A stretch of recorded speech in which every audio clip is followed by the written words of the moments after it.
Hello दोस्तों, फिर से आप सभी को हमारे channel self study with Kundan में स्वागत है। मैं कुंदन कुमार आपके लिए अब जो नया भाग लेके आया हूँ। कट।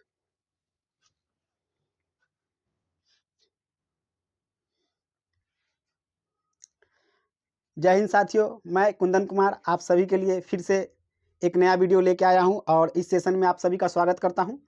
और चूँकि हम लोगों ने प्रीवियस क्लास में हिस्ट्री में पाषाण काल यानी स्टोन एज को पूरी तरह से समाप्त कर दिया है और उसको जो भी कॉन्सेप्ट था बहुत अच्छे से, ठीक है ना, पढ़ने का प्रयास किए और हमने आपको पढ़ाया भी उसी तरह से ताकि आपका एक कॉन्सेप्ट डेवलप हो जाए, ठीक है ना, एक कहानी के तौर पे, ताकि आपके जहन में, आपके मन में और आपके दिलो दिमाग में हमेशा के लिए वो चीज़ छपा रहे, ठीक है, और कभी ना भूलें। और उसमें प्रयास किए कि जितना से जितना हो सके जो फैक्ट्स होता है एग्जाम के पॉइंट ऑफ व्यू से वो भी आपको क्लियर कराएं। तो देखिए होता क्या है ना कि कोई भी आप चैप्टर पढ़िए, कोई भी आप कॉन्सेप्ट पढ़ लीजिए चैप्टर वाइज, तो उसका जब तक आप एमसीक्यूज नहीं कीजिएगा, उससे रिलेटेड ऑब्जेक्टिव प्रश्न नहीं कीजिएगा, तब तक आपका कहीं ना कहीं कॉन्सेप्ट कुछ ना कुछ अधूरा ही रह जाता है। समझ में आ रहा है ना? तो कोई भी चैप्टर पढ़िए किसी भी सब्जेक्ट में, तो उसका एमसीक्यूज आपको देख लेना है, यानी ऑब्जेक्टिव क्वेश्चन देख लेना है। खास करके वैसे ऑब्जेक्टिव प्रश्न जो प्रीवियस एग्जाम में पूछे गए हैं, ठीक है ना। तो इससे आपको एक पता भी चल जाता है कि सही में जो हमने पढ़ा है क्या वो एग्जाम में सही में पूछता है कि नहीं, ठीक है। तो प्रीवियस क्वेश्चन अगर किसी भी एग्जाम का अगर ले आइएगा, उसमें देखिएगा तो आपका कॉन्फिडेंस भी बढ़ेगा कि चलो भाई, हम जो पढ़ रहे हैं वहाँ से एग्जाम में क्वेश्चन पूछे जाते हैं। और आप जब उस क्वेश्चन को डील करने लगिएगा तो आपका इससे भी कॉन्फिडेंस लेवल बढ़ेगा कि हम भी अब क्वेश्चन को डील कर रहे हैं, ठीक है ना, बना पा रहे हैं। और होता क्या है कि जैसे कि हमने आपको पाषाण काल पढ़ा दिया, ठीक है ना, फिर भी उसमें अगर कोई कमी रह गई होगी तो आज हम लोग, ठीक है ना, इस सेशन के माध्यम से 48 क्वेश्चनों को देखेंगे, एमसीक्यूज को, ठीक है, जो प्रीवियस एग्जाम में पूछे गए हैं।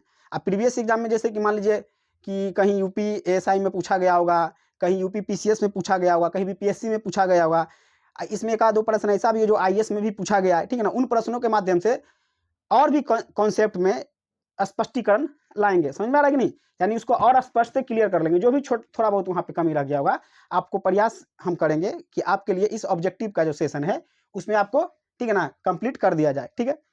तो चलिए शुरुआत करते हैं आज के सेशन को, जो है आपका पाषाण काल से रिलेटेड ऑब्जेक्टिव एमसीक्यूज, ठीक है। और आप लोगों ने अगर देखिए ये एमसीक्यूज उन्हीं को करने में मजा आएगा जो पाषाण काल पढ़ चुके हैं। समझ में आ रहा है ना? तो चलिए पहला प्रश्न आपके सामने स्क्रीन पे दिख रहा होगा, ठीक है ना। तो पहला प्रश्न है आपका कि रॉबर्ट ब्रूस फ्रूट थे एक, ठीक है ना। तो रॉबर्ट ब्रूस फ्रूट क्या थे? आपके सामने चार ऑप्शन उसके जस्ट नीचे दिख रहा होगा कि भूगर्भ वैज्ञानिक थे, या पुरातात्विद थे, या पुरावन स्पति शास्त्री थे, या इतिहासकार थे, ठीक है। अब देखिए कि बोल रहा है कि ब्रूस फ्रूट थे कौन। देखिए ब्रूस फ्रूट थे एक, ये भूगर्भ वैज्ञानिक भी थे और पुरातात्विद थे, ठीक है ना, दोनों थे। आप देखिए भूगर्भ वैज्ञानिक कहने का मतलब है जो भूमि के बारे में अध्ययन करता है, ठीक है ना, उसको क्या कहेंगे? भूगर्भ वैज्ञानिक। यानी भूमि के गर्भ में क्या क्या छिपा हुआ है, अब उसका खोदाई के दौरान उसका अध्ययन करेगा, उससे अनुमान लगाया जाएगा, ठीक है, कि पिछले जो भी सभ्यता थी उसमें व्यक्तियों का रहन सहन कैसा था। तो इसका भी अध्ययन ये करते थे रॉबर्ट ब्रूस फ्रूट। और पुरातात्विक, अब देखिए ये दोनों, एक तो देखिए भूगर्भ वैज्ञानिक थे, ठीक है, क्या थे? भूगर्भ वैज्ञानिक थे, भूगर्भ भूगर्भ वैज्ञानिक, ठीक है। अब देखिए भूगर्भ वैज्ञानिक है, अगर मान लीजिए एक भूमि है, ठीक है, ये कोई भूमि है और इस भूमि के नीचे कोई भी सामान मिल रहा है, कोई भी वस्तु मिल रहा है, ठीक है ना, तो ये इसका अध्ययन करेंगे और अध्ययन करके ये क्या करेंगे, ठीक है ना, इसका इतिहास इसी पे लिखने का काम करेंगे, यानी अनुमान लगाएंगे। जैसे मान लेते हैं कि अगर यहाँ से जैसे सिंधु सभ्यता में देखे थे, ठीक है ना, कुछ सामान मिलता है, मान लेते कि उस तरह से अगर कुछ मिल गया, जैसे कि बार बार एग्जाम्पल दे रहे हैं कि मान लीजिए कुछ इस तरह से पत्थर का मिले, ठीक है, इस तरह का, और एक छोटा सा पत्थर ऐसे मिले उसी के बगल में, ठीक है ना। तो ये एक तो अध्ययन करेगा और उसके बाद ये सोचेगा कि हो सके वहाँ के लोग इसका इस्तेमाल किस चीज़ में करते होंगे, ठीक है ना, जड़ी बूटी कूटने में या थोड़े बहुत हल्के फुल्के मसाला को कूटने में, जैसे आज इस्तेमाल किया जाता है, ठीक है। तो ये पुरातात्विद भी थे, यानी कि पुराने वस्तुओं पर शोध भी करते थे। समझ में आ रहा है? यानी दोनों काम करते थे, भूमि की खुदाई भी करते थे, भूगर्भ वैज्ञानिक भी थे, और जो भी पुराना सामान मिलता है, ठीक है ना, उन पे शोध भी करते थे, उनके बारे में पता भी लगाते थे, रिसर्च भी करते थे। समझ में आ रहा है, उन पे क्या करते थे, शोध भी करते थे। यानी इसका ऑप्शन क्या जाना चाहिए, ऑप्शन नंबर इसका अगर देखा जाए तो इसका उत्तर होगा, चूंकि इसमें उत्तर ए और बी दोनों जाएगा। समझ में आ रहा ना, ए और बी दोनों जाएगा। ये यूपी लोअर, ठीक है ना, जो होता है सब इंस्पेक्टर शायद उसी में पूछा गया है, प्री में 2015 में ये प्रश्न पूछा गया है, ठीक है ना, आपको दिख रहा होगा। तो देखिए इसका होगा ए एंड बी दोनों जाएगा। क्लियर है, समझ में आ रहा है ना। अब देखिए थोड़ा सा और इससे संबंधित कुछ बातों को देख लीजिए कि जो रॉबर्ट ब्रूस फुट है वो आपका ब्रिटेन का वैज्ञानिक था, ठीक है ना। जियोलॉजिकल सर्वे ऑफ इंडिया में सर्वप्रथम रॉबर्ट ब्रूस फुट ने 1863 में भारत में पाषाणकालीन बस्ती, ठीक है ना, पाषाणकालीन बस्तियों के अन्वेषण की शुरुआत की। आ रहा है समझ में। तो देखिए ये क्या था, geological survey of India, geological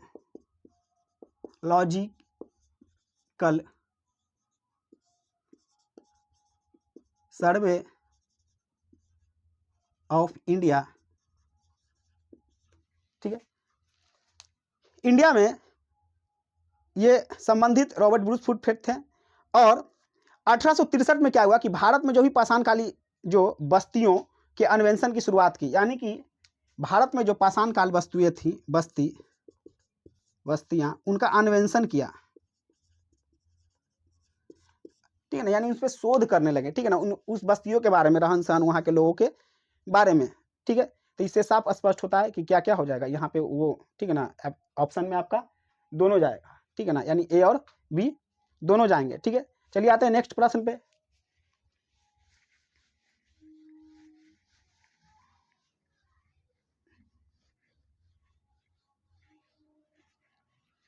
देखिए नेक्स्ट प्रश्न यानी क्वेश्चन नंबर 2, ठीक है ना। अब देखिए क्वेश्चन नंबर 2 आपका कह रहा है कि कोपेनहेगन संग्रहालय की सामग्री से पाषाण, कांस्य और लौह युग की त्रियुगीन विभाजन किया था, ठीक है ना। तो किसने किया था, यानी कोपेनहेगन संग्रहालय के सामग्रियों से, कोपेनहेगन एक क्या था, संग्रहालय था, वहां पे क्या थी, सामग्री थी, सामग्री मतलब सामान थी, वस्तु थी, और उसमें से पाषाण काल, यानी देखिए कि अगर मान लेते कोपेनहेगन कोई संग्रहालय है, पहले क्वेश्चन को समझा दे रहे हैं, ठीक है। अगर मान लीजिए कि यहाँ कोई संग्रहालय है, ठीक है ना, ये कोई संग्रहालय है, ठीक है, और इसमें क्या है कि हर एक तरह के वस्तु प्राप्त है। मान लीजिए कुछ ऐसा वस्तु है, कुछ ऐसा है, कुछ ऐसा है, कुछ ऐसा है, कुछ ऐसा है, ठीक है ना, अलग अलग तरह के यहाँ पे वस्तु प्राप्त है, ठीक है। अब इसमें से, इस वस्तुओं में से छांटा जाएगा कि कौन सा वस्तु आपका कहाँ का है, पाषाण का है, और इसमें से कौन सा वस्तु आपका कांस्य युग का है, और कौन सा वस्तु लौह युग का है। आ रहा है समझ में जी, ठीक है। जैसे आप समझिए कि आपके झोले में 3-4 प्रकार के सब्जी, ठीक है ना, है तो सब्जी ही। अब उसमें से आप छांटिए कि जैसे आलू को अलग कर देना है, ठीक है ना, फिर आलू हो गया, टमाटर हो गया, मूली हो गया, समझ में आ रहा है कि नहीं। तो क्वेश्चन यही कर रहा है कि कोपेनहेगन संग्रहालय की सामग्री से पाषाण काल की वस्तुएं, कांस्य युग की वस्तुएं और लौह युग की वस्तुएं, यानी ये जो है त्रियुगीन विभाजन, ठीक है ना, त्रियुगीन यानी कि ये 3 युग हुआ कि नहीं हुआ, ये पाषाण युग अलग हुआ, कांस्य युग अलग हुआ, लौह युग अलग हुआ। लौह युग का मतलब हुआ कि उस समय जब लोहा का आविष्कार हो गया, तो लोहा चूंकि देखिए और भी ज्यादा मजबूत धातु है, समझ में आ रहा है कि कड़ा है, हार्ड है, तो फिर लोहे का इस्तेमाल होने लगेगा, तो क्या होगा, लौह युग में आ जाएगा। तो ये तीनों युग का विभाजन किसने किया था, प्रश्न ये कह रहा है। समझ में आ रहा है, ऑप्शन आपके सामने दिख रहा होगा, थॉमसन है, लुबाक है, टेलर है और चाइल्ड्स है, ठीक है। तो इसमें से देखिए जो आंसर जाएगा वो आंसर आपका जाएगा थॉमसन। कौन जाएगा, थॉमसन जाएगा। ऑप्शन नंबर ए आपका सही है, थॉमसन, थॉमसन। समझ में आ रहा है, क्या जाएगा, थॉमसन। अब इसके बारे में थोड़ा सा और जानकारी इकट्ठा कर लेते हैं। देखिए हुआ क्या कि डेनमार्क का जो कोपेनहेगन संग्रहालय है उसमें 1818 और 1820 में एक आयोग, ठीक है ना, आयोग की रिपोर्ट के अनुसार, ठीक है, 1818 का में और 1820 में एक आयोग की रिपोर्ट के अनुसार कि सामग्री के आधार पर पाषाण काल, और मान लीजिए सामग्री के आधार पर कि क्या क्या मिला उसके आधार पर, ठीक है ना, युग को बांटा गया, यानी कि पाषाण, कांस्य और लौह युग को, ठीक है ना, इसको त्रियुग विभाजन किया गया। और इसमें कौन क्या था, इसका पूरा नाम अगर देखिएगा, क्रिश्चियन जॉर्गेनस न जारसनन था। पूरा नाम अगर देखिएगा तो क्या है आपका जॉगर्सन थॉमसन। ठीक है, तो इसका हिसाब से आंसर कौन जाएगा? थॉमसन जाएगा। ठीक है, चलते हैं नेक्स्ट प्रश्न की ओर। अब देखिए नेक्स्ट प्रश्न है आपके स्क्रीन पे। अच्छा, इससे पहले वाला प्रश्न किस में पूछा गया है? तो देखिए ये यूपी पीसीएस में पूछा गया है, समझा रहा? जैसे बिहार में बीपीएससी होता है तो यूपी में भाई यूपी पीसीएस, समझा रहा है कि नहीं? यानी कि ये स्टेट पीसीएस में प्रश्न 2010 में पूछा गया। चलिए आइए अब देखते हैं। अब देखिए ये जो क्वेश्चन आपके सामने रखे हैं, ये क्वेश्चन देखिए आपकी स्क्रीन पे दिख रहा होगा कि 2023 में प्री में पूछा गया, और देख सकते हैं कि इस एग्जाम में पूछा गया, IAS के एग्जाम में पूछा गया है। समझ में आ रहा है? चलिए क्वेश्चन को पढ़ते हैं और समझाते हैं आपको। देखिए भारतीय इतिहास के संदर्भ में अलेक्जेंडर, री ए एच, फिर लॉन्ग हॉट्स, रॉबर्ट स्लेब, जेम्स वार्गेस और वाल्टियर इलियट किस गतिविधि से जुड़े हुए थे? देखिए अब देखिए ऑप्शन आपके सामने है, ठीक है ना? तो किस गतिविधि से जुड़े हुए थे? अब देखिए इसमें थोड़ा सा दिमाग लगाइए। तो पहला ऑप्शन पुरातात्विक खनन है, फिर औपनिवेशिक भारत में अंग्रेजी प्रेस की स्थापना, समझ में आ रहा है कि नहीं? फिर देसी राजवाड़ों में गिरजाघरों की स्थापना और औपनिवेशिक भारत में रेल की निर्माण किया। अब यहाँ पे समझिए, हाँ, चूंकि यहाँ पे तो देखिए अभी तो ये क्वेश्चन का जो आंसर मतलब छांटना बहुत ज़्यादा आसान है, क्योंकि हम पहले ही बता दिए पाषाण काल से रिलेटेड, ठीक है ना? लेकिन एग्जाम में अगर वहाँ तो नहीं है कि पाषाण काल से रिलेटेड है, जैसे कि यहाँ पे पाषाण काल से सेशन चल रहा है। तो देखिए औपनिवेशिक भारत में तो भाई अंग्रेज का यहाँ कोई जिक्र है ही नहीं, तो बी नंबर ऐसी चला जाएगा। देसी रजवाड़ा, अरे भाई यहाँ रजवाड़ा की बातें नहीं आ रहा है, समझ में आ रहा है कि नहीं? पाषाण काल मानव का विकास हो रहा था, ठीक है। फिर औपनिवेशिक भारत, रेल, समझे? रेल कहाँ से आएगा जी, समझ आ रहा है ना? न पाषाण काल में कहाँ पहिया का आविष्कार हुआ, ठीक है। तो इसमें साफ दिख रहा है कि ये किससे होगा? पुरातात्विक उत्खनन से होगा, ठीक है ना? एलिमिनेट का भी देखिए एग्जाम में क्या होता है बाबू कि वहाँ पे दिमाग लगाना होता है, समझ आ रहा है ना? आपके नॉलेज के साथ साथ आपका बौद्धिक क्षमता भी मायने रखता है। यानी कि जरूरी नहीं कि आप जितना पढ़ के गए हैं, ठीक है ना, सिर्फ उतना ही तक पेपर को आप सॉल्व करके आइए। अब इसी प्रश्न को देख लीजिए। इस प्रश्न में अगर मान लीजिए आपको एग्जैक्ट आंसर नहीं पता हो तो छांट तो दीजिए, आपको देखिएगा कि बी नहीं होगा, सी नहीं होगा, डी नहीं होगा, और जो बच गया फिर वही होगा। यानी एलिमिनेटेड मेथड से भी, ठीक है ना, क्वेश्चन बनाया जाता है। यानी एग्जाम जो भी स्टूडेंट अगर निकाल रहे हैं, कट ऑफ पार कर रहे हैं, तो वो एक ही तरह से नहीं बनाता है, समझ आ रहा है कि नहीं? उसमें उसका एलिमिनेटेड मेथड भी होता है, ठीक है। तो इसका आंसर सीधा दिख रहा है, ठीक है ना? चलिए आगे बढ़ते हैं नेक्स्ट प्रश्न की ओर। नेक्स्ट प्रश्न आपके सामने है स्क्रीन पे कि उत्खनित प्रमाणों के अनुसार पशुपालन का आरंभ कहाँ हुआ था? देखिए ये क्वेश्चन बहुत विवादित है, समझ आ रहा है ना? ये जो प्रश्न है बहुत विवादित है। अब क्यों ऐसा हम बोल रहे हैं, सुनिए। अब ये प्रश्न पूछा गया है, जैसे आपको देख रहे हैं, ठीक है ना, यूपी पीसीएस मेंस में 2006 में पूछा गया है। अब देखिए कि यहाँ पे आप बहुत सारे किताबों में देखिएगा कि जो पशुपालन जो बताता है, ठीक है ना, वो बताता है नव पाषाण काल, नव पाषाण काल, समझ में आ रहा है कि नहीं? लेकिन देखिए बाबू, हम जो पढ़ाएंगे, मेरा पूरा प्रयास रहेगा कि आपका एनसीईआरटी का डाटा ही आपको, ठीक है ना, देने का प्रयास करेंगे, ठीक है ना। अब रह गया कि थोड़ा सा एंशिएंट हिस्ट्री में डाउट होता है प्रश्नों को लेकर, क्योंकि एंशिएंट हिस्ट्री से रिलेटेड खास करके सिंधु सभ्यता ये सब तक, ठीक है ना, आदि ऐतिहासिक तक, यानी कि प्राग ऐतिहासिक और आदि, आपको पता है प्राग ऐतिहासिक यानी कि कोई साक्ष्य, यानी कोई लिखित साक्ष्य भी नहीं है ना, पढ़ा जा सकता है। प्राग ऐतिहासिक में बताए थे कि भाई मिला तो है लेकिन कोई पढ़ नहीं पा रहा है, और ऐतिहासिक में तो मिला भी है, पढ़ भी पा रहा है। तो देखिए उससे क्या होगा कि इतिहास समझ सकते हैं, लेकिन यहाँ कोई समझ में नहीं आ रही, नहीं जो वस्तु निकल रहा है ना, उसी से अनुमान लगाया जा रहा है कि इतिहास कैसा होगा, वहां का रहन सहन कैसा होगा, समझ में आ रहा है? उसी से अनुमान लगाया जा रहा है। फिर उसके आयु निकाल के पता चल रहा है कि किस टाइम पीरियड का होगा।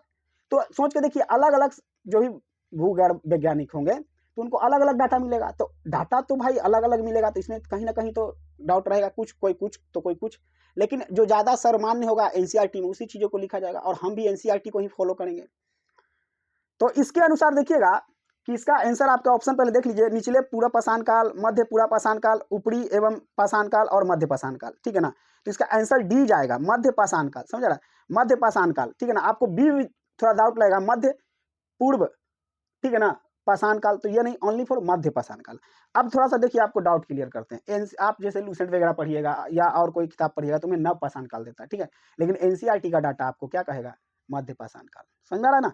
तो आप बीपीएससी का एग्जाम दे रहे हैं या किसी भी बिहार पीसीएस का एग्जाम दे रहे हैं या आईएएस का में अगर इस तरह के अगर प्रश्न आते हैं, ठीक है, यूपीएससी में अगर आ रहे हैं तो आप बाबू मध्य पाषाण काल ही मारना है आपको। हाँ, छोटे मोटे एग्जाम जैसे, अब इसको नेगेटिव वे में नहीं समझिएगा, छोटे मोटे एग्जाम कहने का मतलब है कि अगर मान लीजिए कि रेलवे उलवे का, ठीक है ना, बिहार पुलिस का, चपरासी उपरासी का, इस सब का होता है तो हमारी है ना पाषाण काल।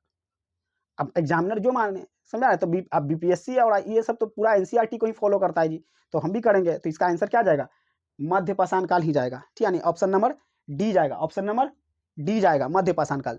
अब देखिए होता क्या है ना कि आखिर वो लोग नव पाषाण काल क्यों मान रहा है, तो देखिए कि जब ये मध्य पाषाण काल जब अपने अंतिम चरण में था, समझ आ रहा है, यानी इसका जो टाइम पीरियड होगा, मान लेते यहां तक है, तो जब अंतिम चरण में पहुंचने लगा तब पशुपालन का साक्ष्य मिलता है, ठीक है।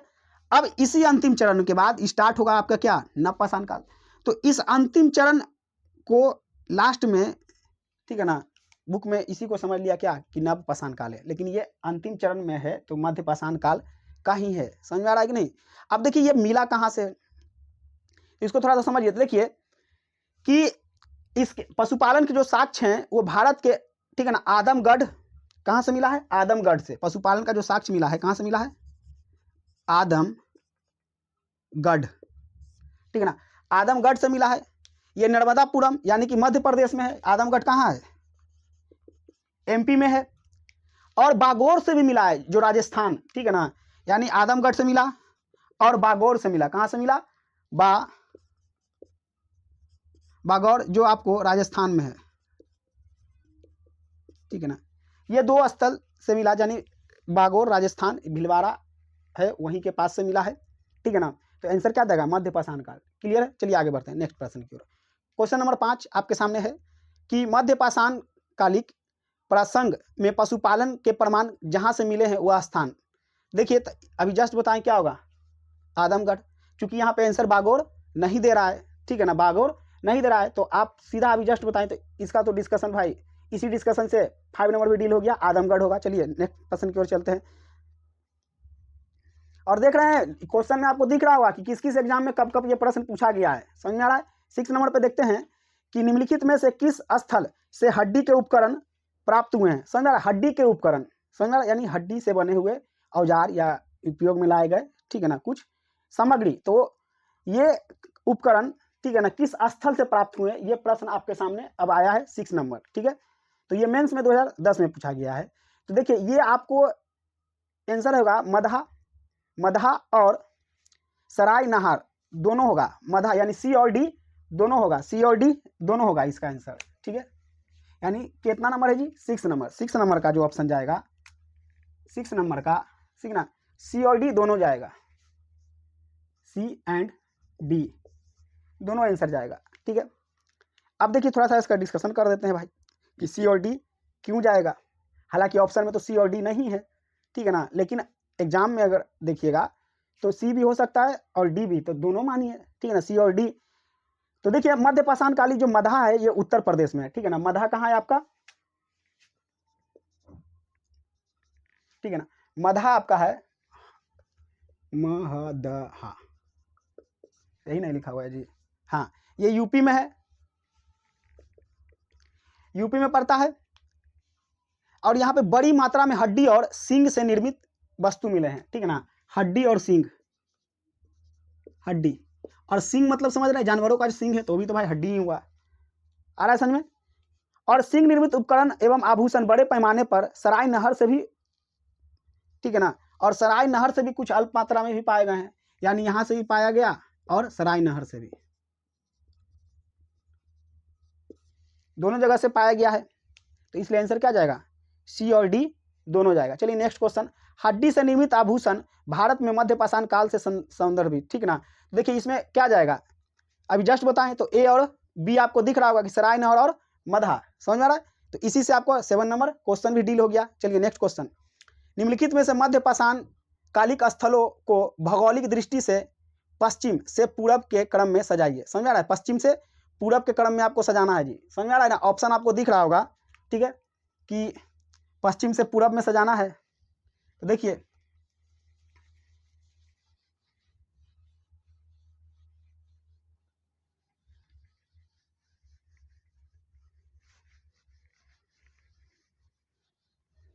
अब पश्चिम से पूरब में सजाना है तो पहला नंबर है आपका क्या? पैसरा, पैसरा। दूसरा है आपका लेखिया, लेखिया, लेखिया, लेखिया है दूसरा, ठीक है ना। तीसरा है आपका, ठीक है, बीरभानपुर। तीसरा है बीरभानपुर। और चौथा है आपका, ठीक है ना, मदहदा। वही था महदहा। अब आपको बोल रहा है कि इस जगह को पाषाण काल से रिलेटेड है, आपको सजाना है पश्चिम से पूरब, पश्चिम से पूरब, ठीक है ना। तो देखिए पश्चिम ये हुआ और पूरब ये हुआ, यानी इधर से इधर, ठीक है ना, कि यहाँ कौन होगा, यहाँ कौन होगा, और यहाँ, ठीक है। तो देखिए इसके हिसाब से अगर आंसर देखिएगा तो आंसर आपका जाएगा, ठीक है, 4 2 1 3, 4 2 1 3, 4 2 1 3, ठीक है ना। यानी पहले कौन आएगा? पहले महदा होएगा, फिर 2 में आपका कौन आएगा? लेखिया आएगा, ठीक है ना। 3 में कौन आएगा? बीरभानपुर आ जाएगा, ठीक है, यानी सॉरी 1 में आ जाएगा पैसरा, और 3 में आ जाएगा आपका क्या? बीरभानपुर। समझ में आ रहा है? अब देखिए, अब नहीं समझ में आ रहा होगा तो इसको देखिए जगह कहाँ कहाँ है तो ये समझ लीजिए। देखिए मदहा जो है आपका कहाँ है? उत्तर प्रदेश में है, ठीक है। तो अगर देखिए भारत का अगर मैप देखते हैं, ठीक है ना,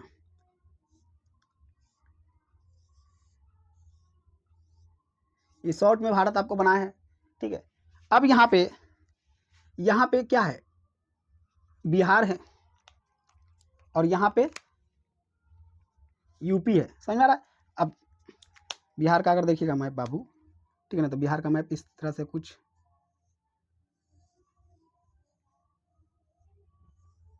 समझ में आ रहा है कि नहीं? और ये गंगा नदी है, मतलब इसी तरह से, ठीक है ना। अब इसके इधर जस्ट क्या है? यूपी। मान लेते हैं यूपी, गोल ही बना देते हैं, है लिखिए, ऐसा है नहीं, समझ जाइए, ठीक है। अब देखिए कि पहले क्या है? यूपी में पहले आएगा आपका 4 नंबर, यानी कि यहाँ पे मधा, ठीक है ना। उसके बाद ये जो है प्रतापगढ़ में है। ये कहाँ है? प्रतापगढ़। और मिर्जापुर जस्ट यहाँ पे है, यूपी के जस्ट यहाँ पे है मिर्जापुर, मिर्जापुर। तो मिर्जापुर के पास है आपका, ठीक है ना, लेखिया, लेखिया। मिर्जापुर के पास है लेखिया। समझ में आ रहा है? तो देख रहे हैं इसके बाद है ना ये आएगा, यानी 4, उसके बाद कौन आएगा? 2, ठीक है। उसके बाद कि जो है आपका पैसरा है वो बिहार में है। पैसरा कहाँ है? तो पैसरा बिहार। और अंतिम रह गया आपका बीरभानपुर, ठीक है ना। अब बीरभानपुर है पश्चिम बंगाल। समझ में आ रहा है? कहाँ है जी पश्चिम बंगाल? देख लीजिए, यहाँ है पश्चिम बंगाल। समझ में आ रहा है कि नहीं? जस्ट, ठीक है ना, यहाँ पे आपका पश्चिम बंगाल, तो यहाँ पे है। तो देख रहे हैं कितना हुआ? 4 2, ठीक है ना, 3 और सॉरी 1 और 3। तो ये हुआ कि नहीं हुआ? ठीक है। तो कभी कभी इस तरह से प्रश्न आपसे पूछ दिया जाएगा, ठीक है ना, कि स्थान कहाँ से कहाँ है, पूरब से पश्चिम या ठीक है ना, पश्चिम से पूरब या पूरब से पश्चिम, ठीक है। तो आपको कौन सा जगह कहाँ है वो अगर याद रहेगा तो आप इसको अच्छे से डील करवाइएगा, ठीक है। चलिए आते हैं नेक्स्ट क्वेश्चन की ओर। तो देखिए नेक्स्ट क्वेश्चन आप अपने स्क्रीन पे देख रहे होंगे, जो आपका है 9 नंबर, ठीक है। 9 नंबर क्वेश्चन है कि एक ही कब्र से 3 मानव के कंकाल कहाँ से मिले? एक ही कब्र में 3 गो है जी मानव के कंकाल। समझ में आ रहा है ना? मान लीजिए एक ही गो कब्र है, ठीक है ना, तो मान लीजिए कब्र ताबूते टाइप का बना देते हैं।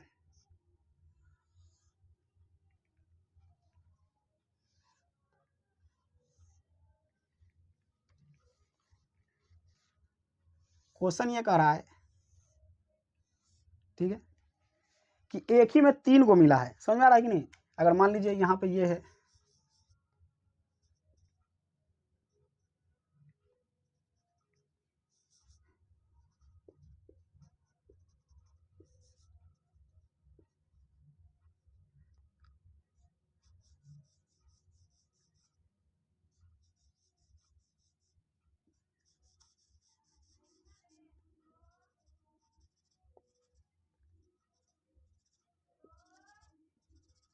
समझ में आ रहा है? तो इस तरह से 3 को इसी में है, तो ये कहाँ से मिला है? समझ में आ रहा है कि नहीं? तो इसका आंसर होगा ये होगा दमदमा से। समझ में आ रहा है कहाँ से मिला है? तो ऑप्शन नंबर बी इसका आंसर जाएगा कि एक ही कब्र में कितना है? 3। दमदमा से। कहाँ से मिला है? दमदमा से मिला है। समझा? आप ऑप्शन में देख सकते हैं सराय नहर भी है, महदा भी है और लंघनाज भी है, लेकिन आंसर क्या जाएगा? दमदमा। यानी कि ऑप्शन नंबर इसका क्या होगा? बी होगा। अब देखिए इसको थोड़ा सा समझिए कि ये जो है सराय नहर ये सब भी है, ठीक है ना? और इस यहाँ से लगभग 41 मानव का जो समाधान पाया गया है, ठीक है ना? यानी कि टोटल अगर देखा जाए तो 41 समाधान, यानी कि शवों को दफनाया गया 41 प्राप्त हुआ है, जिसमें से 5 समाधान युग्म समाधान थे, जिसमें से 5 को क्या थे? युग्म मतलब 5 को ऐसा था जो एक ही कब्र में 2 गो था। समझ में आ रहा है कि नहीं? एक ही में कितना था? 2 गो, तो इसको बोलेंगे युग्म, ठीक है? और 3 कंकाल ऐसे थे जो, ठीक है ना, एक यानी कि 3 मानव एक ही ऐसा मिला है जो 3 मानव एक साथ है, तो एक ही ऐसा मिला है, ठीक है ना, कब्रिस्तान। हालांकि 11 को मिला है, जिसमें से 5 को मिला है कि यानी डबल है, और 3 एक ही को मिला है जिसमें 3 गो है। समझ में आ रहा है? तो ये कहाँ से मिला है? आपका दमदमा से मिला है। चलिए आइए नेक्स्ट क्वेश्चन पे। उसका बाद उत्खननों की कृषि सर्वप्रथम प्रारंभ हुई थी। तो आपको पता है कृषि कहाँ, कौन सा? नवपाषाण काल। तो इसका वैसे ही लग रहा है नवपाषाण काल। चलिए आगे बढ़ते हैं। अब नेक्स्ट आपका 11 नंबर, मानव का सर्वप्रथम साक्ष्य कहाँ से मिला है? तो नर्मदा घाटी से मिला है, ठीक है, हथनौरा में है, और खोज पुरातत्वविद अरुण सोलंकिया द्वारा किया गया है। यानी कि नर्मदा घाटी में मानव का प्रथम साक्ष्य जो मिला है, खोज किसने किया है? किया है आपका अरुण सोलंकिया। अरुण सोलंकिया। तो इसका कब किया है जी अरुण सोलंकिया ने? तो 1982 में किया है, 1982 में खोज किया है, ठीक है। तो इसका आंसर क्या हो जाएगा? आंसर हो जाएगा डी।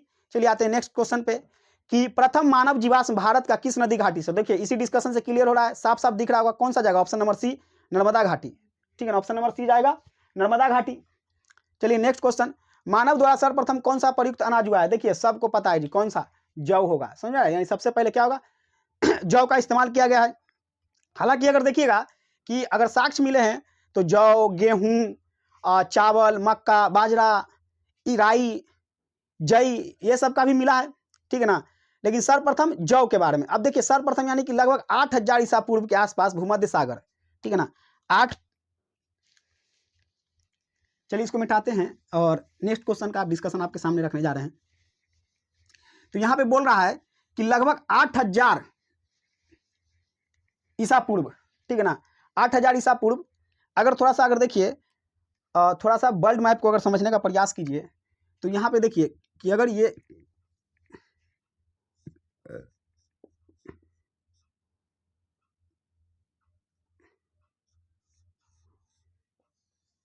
अगर अफ्रीका है,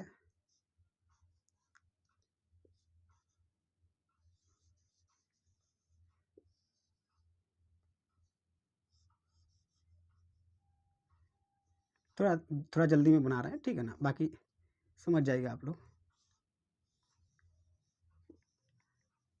ठीक है। तो ये देखिएगा, ये आपका यहाँ यूराल पर्वत है, इधर यूरोप, इधर एशिया, ये आपका, ठीक है ना, अफ्रीका, और ये अरब प्रायद्वीप, ये आपका अरब प्रायद्वीप होगा, ठीक है। तो यहाँ पे आपका देखिए ये आपका भूमध्य सागर, ये क्या है? भूमध्य सागर। और ये यहाँ पर आपका ईरान है, क्या है? ईरान। ये अरब वाला प्रायद्वीप में ईरान। इसके बीच का क्षेत्र जो ये वाला क्षेत्र है, इसके बीच का भूमध्य सागर और इसके बीच का क्षेत्र, ठीक है ना, यहीं से प्राप्त हुआ है जौ के प्रथम साक्ष्य, ठीक है ना। तो ये कहाँ है? पश्चिम, यानी एशिया का कौन सा? पश्चिम हिस्सा, यानी पश्चिम एशिया, ठीक है ना, पश्चिम एशिया से समझ में आ रहा है ना। तो ये कहाँ से मिला है, पश्चिमी एशिया के जो देश हैं वहाँ से ठीक है ना, कि मानव ने लगभग उगाया था। और उसके बाद फिर देखिएगा कि गेहूं, यानी कि गेहूं भी यहाँ पे साक्ष्य मिलता है, समझ आ रहा है। कि प्रथम लेकिन कौन होगा, जौ होगा, समझ आ रहा है। कहाँ देख सकते हैं, ठीक है ना, यहाँ अरब प्रायद्वीप, भूमध्य सागर यहाँ पे आपको है, और इसी के बीच तो यहाँ पे यूराल पर्वत, यानी कि एशिया यहाँ पे खत्म होता है, तो यानी कि इधर क्या, पश्चिम एशिया। ठीक है, चलिए नेक्स्ट प्रश्न पे आते हैं, दिख रहा है ना जी। चलिए नेक्स्ट प्रश्न पे आते हैं, ठीक है। 14 नंबर की भारतीय उपमहाद्वीप में कृषि के प्राचीनतम साक्ष्य प्राप्त हुए हैं, तो कहाँ से हुए हैं, तो ये हुए कृषि के प्राचीनतम साक्ष्य लहुरा देव से प्राप्त हुए हैं। ठीक है, कहाँ से हुए हैं, लहुरा देव से प्राप्त हुए हैं। आरएसन में, यानी ऑप्शन नंबर क्या होगा, ऑप्शन नंबर बी होगा इसके हिसाब से। ऑप्शन में आपको कोल्डी हवा भी दिख रहा होगा, मेहरगढ़ भी दिख रहा होगा, और आपका टोकवा भी दिख रहा होगा, समझ में आ रहा है। लेकिन आंसर क्या जाएगा, देखिए हुआ क्या कि भारतीय उपमहाद्वीप में बोल रहा है, समझ में आ रहा है कि नहीं। अगर भारतीय उपमहाद्वीप में नहीं पूछता तो आपका मेहरगढ़ आंसर जाएगा, ऑप्शन सी। क्योंकि वर्तमान में अगर देखिएगा तो मेहरगढ़ जो है ये पाकिस्तान, यानी कि पाकिस्तान में है, बलूचिस्तान जो स्थित है, पाकिस्तान और बलूचिस्तान वाला वहाँ पे आसपास में पड़ता है, यानी भारत से ये क्षेत्र अब अलग हो चुका है। इसलिए हम लोग मेहरगढ़ नहीं देंगे, जब भी देंगे तो लहुरा देव देंगे, ठीक है ना। क्योंकि लहुरा देव जो है आपका है ये आपका भारत में ही पड़ता है, समझ में आ रहा है, यानी कि संत नगर कबीर स्थित है, यानी यूपी में है, तो इसलिए आंसर क्या जाएगा, ये जाएगा। अगर मान लीजिए लहुरा देव नहीं रहता तो अगर ऑप्शन में मेहरगढ़ है तो आप आंसर में क्या देना है, मेहरगढ़ देना है, ठीक है, क्लियर है। अगर ये ना रहे तो मेहरगढ़ देना है, समझ में आ रहा है ना। चलिए आगे बढ़ते हैं, तो आंसर कंफर्म होगा, क्या होगा, भारत में बोल रहा है तो ऑप्शन नंबर बी होगा।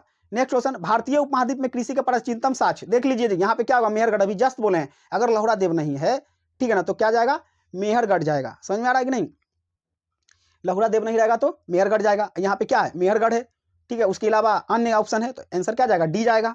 चलिए नेक्स्ट क्वेश्चन, कि भारतीय उपमहाद्वीप में देखिए यहाँ भी आपको दिख रहा है लोथल, ठीक है ना, हड़प्पा, मेहरगढ़, ठीक है, और मुंडी काग, तो समझ में आ गया, आंसर क्या जाएगा, मेहरगढ़, सी नंबर।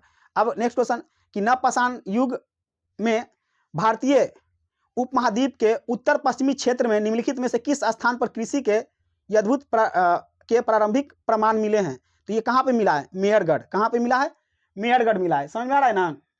देखिए ये वाला हिस्सा में अभी जस्ट बताएं, ठीक है ना, मेहरगढ़ में क्या नंबर होगा जी, हाँ चलिए 18 नंबर क्वेश्चन, भारत में पशुपालन एवं कृषि के प्राचीनतम साक्ष्य, सीधा सा बात है, कहाँ से, मेहरगढ़ से।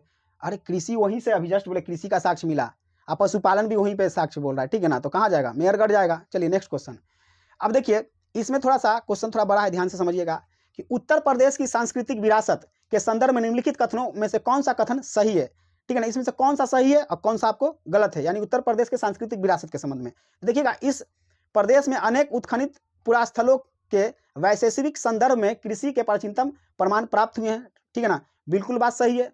उसके बाद है कि प्राचीनतम साक्ष्य कृषि अन्य और जौ धान है, ठीक है ना, तो ये भी बिल्कुल सही है कि जौ और धान है, तो यानी ऑप्शन क्या जाएगा, सी जाएगा, एक और दोनों सही है, ठीक है। चलते हैं नेक्स्ट क्वेश्चन, ठीक है। अब इसमें थोड़ा सा क्वेश्चन को समझिए, कि थोड़ा सा और समझ लेते हैं देखिएगा इसमें कि कोल्डी हवा को लंबे समय तक, ठीक है ना, तक विश्व में धान की खेती के लिए प्राचीनतम प्रमाण माना जाता था, ठीक है ना। फिर उसके बाद कि इसी तरह से वर्तमान में धान की खेती के प्राचीनतम साक्ष्य को प्रस्तुत करने के लिए लहुरा देव भी उत्तर प्रदेश में संत कबीर जिले में एक भाग है, ठीक है।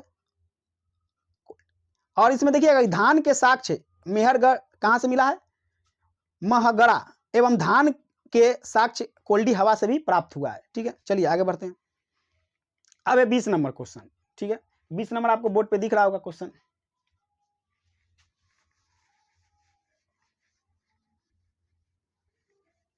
चलिए 20 नंबर क्वेश्चन को पढ़िए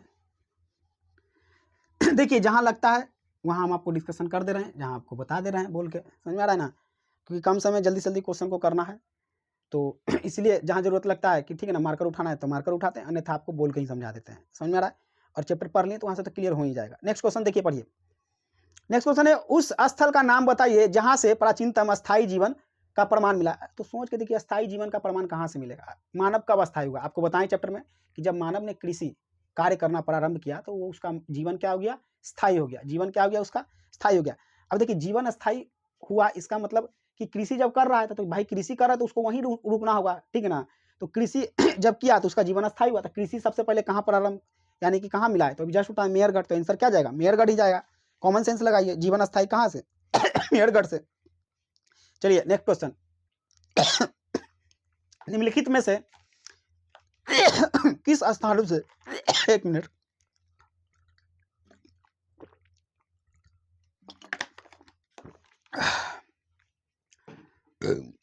निम्नलिखित में से किन स्थानों से मध्य पाषाण काल के पशुपालन के प्रमाण मिलते हैं। तो पशुपालन के कहाँ से मिलते हैं, बागौर, समझ रहे, अभी जस्ट बताएं कि आपको राजस्थान वाला जो हिस्सा है बागौर, ठीक है ना, वहां से मिलता है और आदमगढ़ से भी मिलता है, ठीक है ना। मध्य प्रदेश अगर पूछेगा, ठीक है ना, तो बागौर और आदमगढ़, तो यहाँ पे देखिए आदमगढ़ तो है नहीं लेकिन बागौर है कि नहीं, तो बागौर जो भीलवाड़ा जो राजस्थान वाला हिस्सा है, अभी जस्ट क्वेश्चन डील किए थे आपको, तो उसी से 21 नंबर आपका डील हो जाएगा, ठीक है। आंसर इसका मतलब कौन जाएगा, सी जाएगा। चलिए आते हैं नेक्स्ट क्वेश्चन 22, निम्नलिखित में से किसको चालकोलिथिक युग कहा जाता है, चालकोलिथिक, तो देखिए ताम्रपाषाण युग काल यानी ताम्रपाषाण, ठीक है ना, बता दिए थे। इस समय क्या होता था कि एक समय ऐसा आया कि लोग पाषाण काल तो चल ही रहा था, यानी पत्थरों का इस्तेमाल तो कर ही रहे थे और साथ साथ तांबा का भी खोज हो चुका, तो उस समय तांबा और पत्थर साथ साथ उपकरण में उपयोग किए गए हैं, इसलिए इसको ताम्रपाषाण युग कहा गया और इसको, ठीक है ना, चालकोलिथिक युग या कैल्कोलिथिक युग भी कहा जाता है, ठीक है ना, कैल्कोलिथिक युग,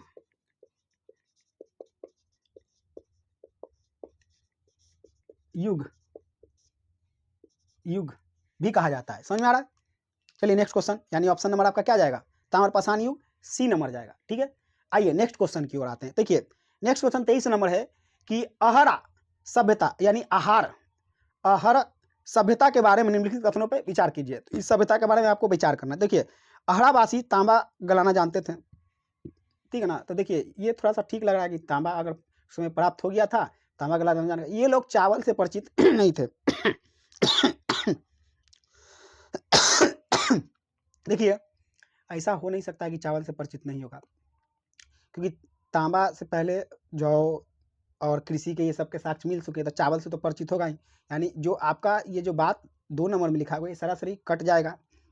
फिर धातु का काम अहिरवासियों के अर्थव्यवस्था का साधन था, बिल्कुल सही बात है, जब वो धातु गलाता था तो उसे वस्तु बनाएगा और उसको बेचेगा, तो अर्थव्यवस्था, ठीक है, अर्थव्यवस्था का साधन उसका वही होगा, यानी एक जो है उसी से रिलेटेड 3 है। अब है चौथा नंबर कि यहाँ काले लाल रंग के मृदभांड मिले हैं जिस सामान्य से सफेद रंग के ज्यामितिक आकृति है, ठीक है ना, काले और लाल रंग के, समझ रहा है, काले और लाल रंग के बर्तन मिले हैं। मान लीजिए कि मृदभांड मिले, मान लेते कि मृदभांड यानी कि मिट्टी के बर्तन, मान लेते एक मिट्टी का बर्तन है कि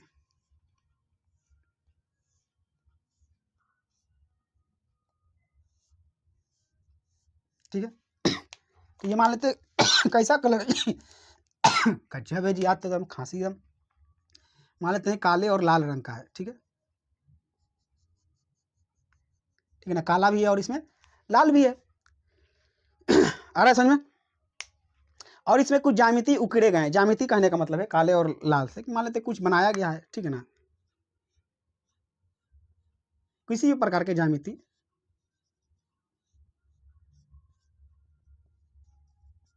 समझ में आ रहा है, तो ये भी बिल्कुल सही है, यानी कि आंसर आपका जाएगा ऑप्शन नंबर ए, 1, 3, 4, 2 तो कट जाएगा। चलिए आते हैं नेक्स्ट प्रश्न पे निम्नलिखित में से किस एक पुरास्थल से पाषाण संस्कृति से लेकर हड़प्पा सभ्यता तक के सांस्कृतिक अवशेष पाए गए हैं। यानी आपको 4 जगह दिया हुआ है, आमरी, मेयरगढ़, कोटदीजी और कालीबंगा। आपको बताना है कि इन चारों में से कौन सा ऐसा जगह है, ठीक है ना, चारों में से कौन सा ऐसा जगह है जहां पे कि पाषाण काल से लेकर हड़प्पा तक के चीजों वहां मतलब सामग्री वहां से मिला है, ठीक है। तो आंसर जाएगा ये आपका मेयरगढ़। कहाँ जाएगा, मेयरगढ़ जो बलूचिस्तान पाकिस्तान जो स्थित पुरातत्व मेयरगढ़ है, वहां से आपको, ठीक है ना, पाषाण काल से लेकर हड़प्पा सभ्यता तक के वस्तुएं वहां से प्राप्त हुआ है, ठीक है। चलिए नेक्स्ट क्वेश्चन पे आते हैं कि नबदा टोली का उत्खनन किसने किया। तो नबदा टोली का उत्खनन HD, ठीक है ना, सांकल्यान ने किया, ठीक है ना। ऑप्शन आप में HD वाजपेयी भी है, ठीक है ना, बाकंकर भी है, मार्टिन ह्यूलर भी है, ठीक है ना। आंसर जाएगा सी नंबर HD सांकल्यान, ठीक है। और ये देखिए कि ये जो है ना नबदा टोली मध्य प्रदेश में पड़ता है और इसका उत्खनन डेक्कन कॉलेज के ये क्या थे, पूना के प्रोफेसर थे, ठीक है ना, एचडी सांकल्याण, ठीक है ना, कहाँ के, पूना के प्रोफेसर थे, ठीक है ना, पूना के प्रोफेसर थे। और इसने देखिएगा इस तिथि लगभग कि 1500 से लेकर 1300 के मध्य निर्धारित किया गया। समझ में आ रहा है, जो समय निर्धारित किया गया था नबदा टोली के उत्खनन का। चलिए आते हैं नेक्स्ट प्रश्न 26 नंबर। नबदा टोली किस राज्य में अवस्थित है, अभी जस्ट बताएं जी, ठीक है ना, कहाँ, मध्य प्रदेश। नेक्स्ट क्वेश्चन कि नेक्स्ट प्रश्न पे, ठीक है, डील करते हैं कि नबदा टोली किस राज्य में अवस्थित है, ठीक है। तो ऑप्शन दिख रहा होगा आपको यहाँ पे, ठीक है ना, कि गुजरात, मध्य प्रदेश, छत्तीसगढ़ और मध्य प्रदेश, ठीक है ना। तो अभी जस्ट बताएं कि नबदा टोली, चलिए ये प्रश्न तो हो ही गया जी। नेक्स्ट प्रश्न कि बृहद पाषाण काल स्मारकों की पहचान की गई है, ठीक है ना, तो किस रूप में की गई है, बृहद पाषाण काल स्मारक, ठीक है ना। बृहद पाषाण काल कहने का मतलब है, बृहद पाषाण काल, बृहद मतलब क्या होगा, बड़ा, और पाषाण काल तो बता ही चुके थे, ठीक है ना, प्रीवियस क्लास में आपको कि पाषाण काल, ठीक है ना, किसको कहेंगे। तो ऑप्शन आपको दिख रहा होगा सन्यासी गुफाओं के रूप में, ठीक है ना, मृतकों के दफनाने के स्थान के रूप में, और मंदिरों के रूप में, और उपयुक्त में से कोई नहीं। अब यहाँ पे देखिए कि बृहद यानी कि पाषाण काल में जो बृहद जगह मिला है, सबसे बड़ा जगह वो मिला था कि लोगों को दफनाने के तौर पर, समझ रहा है, यानी कि वहाँ पे जो ज़्यादा से जो जगह मिला था वहाँ पे लोगों को दफनाने का कार्य किया जा रहा था, ठीक है। तो इसके अनुसार आपका ऑप्शन नंबर क्या आ जाएगा, तो ऑप्शन नंबर आपका बी जाएगा कि मृतकों के दफनाने के स्थल के रूप में बृहद पाषाण काल जो स्थल है पहचान की गई है। चलिए नेक्स्ट प्रश्न पे आते हैं। देखिए जल्दी जल्दी करेंगे, ठीक है ना, क्योंकि प्रश्न थोड़ा है, समय और कम समय में पूरा करना है। चलिए नेक्स्ट क्वेश्चन आते हैं 28 नंबर प्रश्न, ठीक है ना, स्क्रीन पे देख रहे होंगे आप। क्वेश्चन है कि राख का टीला निम्नलिखित में से किस नव पाषाण काल स्थानों से संबंधित है, ठीक है ना। किसका टीला, राख का टीला, टीला मतलब समझ रहे हैं ढेर, तो कहाँ से है, तो देखिए ऑप्शन में आपको दिख रहा होगा कि बुलिदहाल, संलग्न, कल्लू, कोल्डी हवा और ब्रह्मगिरी, ठीक है ना। अब इसके हिसाब से देखिए आंसर जो आपको जाएगा बी नंबर जाएगा, ठीक है ना, ऑप्शन क्या जाएगा, बी नंबर, यानी कि संलग्न कल्लू,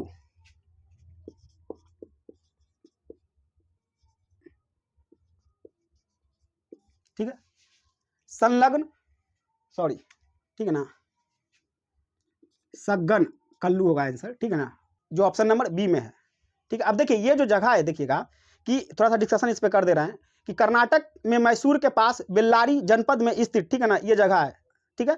संगन कल्लू कहाँ है आपका, कर्नाटक, ठीक है ना, कर्नाटक में मैसूर के पास, जैसे कर्नाटक मैसूर, देखिए कर्नाटक मैसूर का नाम तो अभी आप लोग खूब सुने होंगे, जो आदिवासी जो तेल बेच रहा है उसमें सुनते होंगे कि, ठीक है ना, कर्नाटक के मैसूर, तो वही जगह है यहाँ पे, और यहीं पे राख का टीला मिला था, ठीक है। चलिए नेक्स्ट प्रश्न यानी कि 29 नंबर, देखिए बहुत ही इंपॉर्टेंट प्रश्न है आपका, ये एमपीपीसीएस में ही पूछा गया था सब इंस्पेक्टर के एग्जाम में 2004 में, ठीक है।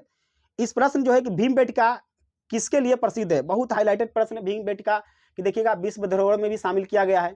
ऑप्शन आपको दिख रहा होगा गुफाओं की शैल चित्र के लिए, खनिज के लिए, बौद्ध प्रतिमाओं के लिए, सोने, 3 नंबर है सोने नदी का, ठीक है ना, उपागम स्थल के लिए। तो हमने देखिए प्रीवियस जो भी क्लास था उसमें डील किए थे कि इससे ये क्या है, गुफा का चित्र, यानी कि सर्वप्रथम अगर कहीं चित्र का साक्ष्य मिला है तो वो मिला था आपका कहाँ से, भीमबेटका से, ठीक है ना, इस पे डील भी किए थे। इसको देखिए कि भीमबेटका में, और पिछले क्लास में, ठीक है ना, आपको स्क्रीन पे दिखाए भी थे, ठीक है, और उसमें क्या था कि चित्र बनाया गया है, ठीक है ना, भीमबेटका में, कि अगर मान लीजिए कि ये गुफा है, ठीक है, तो यहाँ पे इस गुफा में कुछ ड्राइंग उकेरा गया था, यानी कि जिससे देख के लगता है कि ठीक है ना, मनुष्य का जीवन किस तरह से, समझ में आ रहा है, यानी कि यहाँ से ऐसा बनाया गया था कि मनुष्य किसी जानवर को शिकार कर रहा है, ठीक है ना। यानी कि देखिए आज इंसान जो भी पेंटिंग बनाएगा तो वो जो अपने आंखों से देखेगा वही चीज़ अपने, ठीक है ना, पेंटिंग के माध्यम से दर्शाएगा, समझ में आ रहा है कि नहीं, बिना कोई चीज़ देखे हुए कभी वो, समझ में आ रहा है, उस चीज़ को नहीं दर्शाएगा। तो जो भी पुरातत्वविद थे उन्होंने इसी से अनुमान लगाया कि लोग शिकारी की तरह भी जीवन व्यतीत करते हैं, हालांकि सामग्री भी उसी तरह से मिला था। तो प्रथम चित्र का साक्ष्य कहाँ से मिलता है, हाथी गुफा अभिलेख, तो ये आंसर क्या जाएगा, ऑप्शन नंबर ए जाएगा। चलिए आते हैं आगे, ठीक है। अब थोड़ा सा इसके बारे में तो बता ही दिए थे जी, ठीक है ना, थोड़ा सा और बता देते हैं। देखिए कि ये देखिए मध्य प्रदेश के, ठीक है ना, रायसेन जिले में अब्दुल्लागंज के समीप है, और इसमें देखिए कि ये विभिन्न रंगों को पेंटिंग के रूप में उकेरा था। अब विभिन्न रंग, खास ज़्यादातर इसमें देखिए ना जो कलर यूज किया गया था, लाल और हरे का ज़्यादा इस्तेमाल, ठीक है ना, इसमें किया गया था। और इसमें हाथी और क्या क्या बना हुआ था, जैसे जानवर में हाथी, सांभर हिरण आदि के चित्र मिले। इसका मतलब ये लोग, ठीक है ना, हाथी उती से पूरा परिचित था, यानी तभी तो बनाया। लगभग इसमें देखिएगा 700 शिलाश्रय मिला है। शिलाश्रय मतलब, शिला मतलब पत्थर, यानी पत्थर पे उकेरा गया लगभग 700 ऐसा प्रमाण मिला है, जिसमें से 500 चित्र पाए गए, जिसमें से 500 चित्र। अब देखिए शिलाश्रय मतलब कहने का मतलब है बाबू समझो यहाँ पे कि ये पत्थर है तो इसमें 700 ऐसा चीज मिला है, यानी कि जिसमें से 500 शिला चित्र मिला, यानी कि 500 ड्राइंग होगा और बाकी जो 200 होगा चिन्ह के रूप में कुछ बनाया होगा, है कि नहीं। अब जो वही समझ सकता है, ठीक है ना। अब उस समय के तो लोग बचे नहीं कि उसको पढ़ सकता है कि नहीं। अब जैसे अब जिसको चाइनीज नहीं आता है, ठीक है ना, अब उसके सामने चाइनीज अगर लैंग्वेज रख दिया जाए, लिख दिया जाए, तो उसको तो फिर समझ में आने वाला नहीं। कुछ इसी तरह से समझिए। चलिए नेक्स्ट प्रश्न की ओर आते हैं। प्रश्न नंबर 30, ठीक है ना। 30 पे आते हैं। 30 को देखिएगा।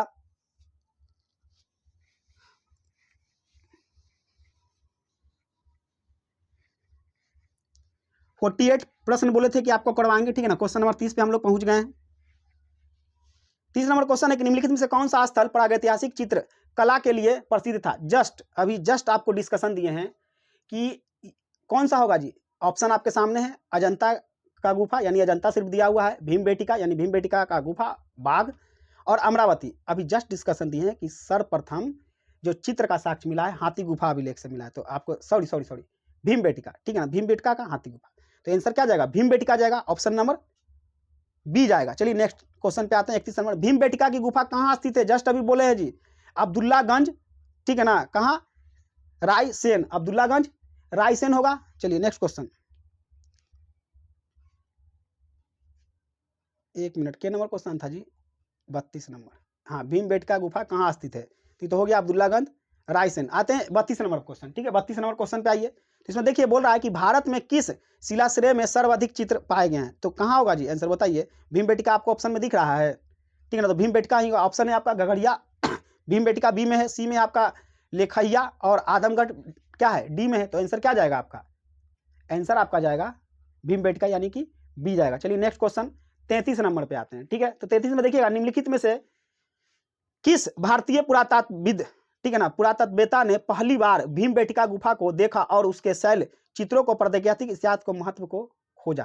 समझ आ रहा है। अभी जस्ट बात चल रहा था भीमबेटका का, वहाँ पे चित्र मिले हैं, पहला शिलाश्रय मिला है, लेकिन क्वेश्चन है कि आखिर उसको खोजा कौन, ठीक है ना, उस शिलाश्रय को उसको खोजा कौन और उसके महत्व पे, ठीक है ना, यानी कि प्रकाश बिंदु और महत्व पे, ठीक है ना, चर्चा किसने किया। तो आंसर आपको यहाँ से ऑप्शन देखिए, ऑप्शन की बात कर लेते हैं। तो ए में आपका माधव स्वरूप बास, बी में है आपका HD सांकल्या, सी में है आपका BS वानकर, और डी में है आपका BN मिश्रा, ठीक है ना। तो आपका आंसर जाएगा बानकर। आंसर क्या जाएगा, सी नंबर बानकर, यानी बानकर जो थे वो भीमबेटका को सर्वप्रथम खोजें, वहाँ का जो शिला चित्र था और उसके महत्व को समझें और, ठीक है ना, इसको प्रकाशित किए, ठीक है। नेक्स्ट क्वेश्चन कि भीमबेटका को किसने खोजा। अभी जस्ट, ठीक है ना, हमने आपको बताया BS बानकर, ठीक है ना, BS बानकर। इसी को देखिए फुल फॉर्म अगर देखिएगा BS बानकर, तो यहाँ पे ऑप्शन में दिख रहा होगा आपको, ठीक है ना, डॉक्टर विष्णुधर बानकर। तो यही जाएगा, डॉक्टर विष्णुधर बानकर। चलिए 35 नंबर क्वेश्चन कि गैरिक मृदभांड यानी कि पात्र ओ, जिसको इंग्लिश से बोलेंगे OCP का नामाकरण हुआ। तो ये नामाकरण हुआ, जैसे ऑप्शन सुनिए, हस्तिनापुर में, अहिछत्र में, नोहा में, या लाल, ठीक है ना, लाल किला में। तो देखिए क्वेश्चन आप देखिए, पढ़िए, और इसका आंसर क्या जाएगा, हस्तिनापुर जाएगा। समझ में आ रहा है, कहाँ जाएगा, हस्तिनापुर जाएगा, ऑप्शन नंबर ए जाएगा। समझ में। अब देखिए गैरिक मृदभांड क्या होता है ना, कि ये कलरफुल मृदभांड थे, ठीक है ना। और ये देखिए गंगा यमुना के दोआब के संस्कृति जो होता है, गंगा यमुना का दोआब का संस्कृति, गंगा यमुना दोआब का संस्कृति कहने का मतलब है कि आप देखिएगा कि अगर ये गंगा नदी, ठीक है ना, यहाँ से निकली और ये इस तरह से पश्चिम बंगाल में जाएगी। अगर दिल्ली यहाँ पे, अगर मान लीजिए इधर यमुना है, तो इसके बीच का जो क्षेत्र होगा ये दोआब होगा। तो यहाँ जो संस्कृति पनपेगी उस संस्कृति को बोला जाएगा, ठीक है ना, गंगा यमुना की संस्कृति। समझ में आ रहा है। और इसी संस्कृति के साथ शुरू हुआ, जिससे अत्यंत विशिष्ट ठीक है ना, मृदभांड नमूने के कारण गैरिक मृदभांड इसको बोला गया। समझ में आ रहा है। और ये कहाँ है, हस्तिनापुर। तो यहाँ पे देखिएगा इधर आपका, ठीक है ना, लगभग हस्तिनापुर, ठीक है ना, दिल्ली के आसपास, यूपी के बॉर्डर के लगता हुआ, ठीक है। और देखिए 1950 के 52 के बीच, ठीक है ना, हसनापुर में पुरातात्विक खुदाई बीबी लाल के निर्देश पे किया गया। किसके निर्देश पे किया गया जी? बीबी लाल के निर्देश पे, ठीक है ना, बीबी लाल के निर्देश पे खुदाई किया गया। समझ में आ रहा है?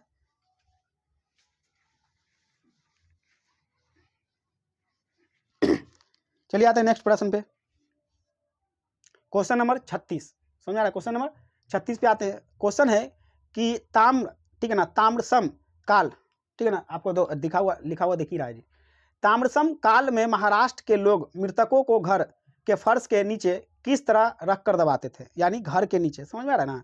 घर के नीचे मृतकों को अपने ही घर में दफना देते थे, ठीक है। ऑप्शन सुनिए, उत्तर से दक्षिण की ओर, पूरब से पश्चिम की ओर, दक्षिण से उत्तर की ओर, या पश्चिम से पूरब की ओर। तो इसका आंसर जाएगा उत्तर से दक्षिण की ओर, उत्तर से दक्षिण की ओर। समझ आ रहा है? यानी कि दक्षिण, उत्तर की ओर इसका सिर रखा जाता था और दक्षिण की ओर इसका, ठीक है ना, यानी सबों को किस तरह से दफनाया जाता था। अगर ये मान लीजिए बेचारा, ठीक है ना, मर गया, चलिए इसका हाथ है, इसका पैर है,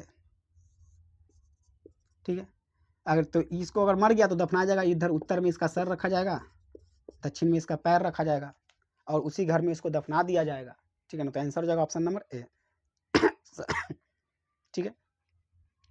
और इसके साथ साथ इसको क्या रखा जाएगा, ठीक है ना, कि आज भी देखिए हम लोग हिंदू धर्म में, ठीक है ना, कि अगर कोई व्यक्ति मरते हैं, ठीक है ना, तो उसका जो भी दाह संस्कार होता है तो उसमें ब्राह्मण को, ठीक है ना, मतलब कुछ वस्तुएं दान की जाती है, उसके साथ कुछ दिया जाता है जो उसका फेवरेट चीज़ है, ठीक है ना, उसी के साथ या तो जैसा विधि होता है उसके साथ, ठीक है ना, उसके हटा दिया जाता है, ठीक है ना, यानी उसको समर्पित कर दिया जाता है। तो यहाँ भी देखिए कि अगर मान लीजिए इसको यही नहीं दफनाया जाता था, इसके साथ कुछ चीज़ें इसको रख दिया जाता था, मान लीजिए तांबे के कुछ वस्तु, मिट्टी के कुछ हांडिया, ठीक है ना, इसके साथ इसको दफना दिया जाता था, ठीक है। चलिए नेक्स्ट क्वेश्चन आपको आते हैं 37 नंबर पे, ठीक है ना, स्क्रीन पे देखिए। निम्नलिखित में से किस स्थल से मानव कंकाल के साथ कुत्ते को कंकाल का समाधान मिला, यानी सोच लीजिए मानव तो है ये था, यही मानव के कंकाल के साथ साथ, ठीक है ना, समझ में आ रहा है किसका कंकाल और मिला,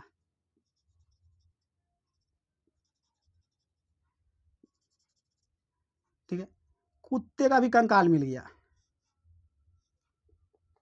बेचारा कुत्ता। चलिए बनाने मान लेते हैं कुत्ता जी, मानने में क्या है।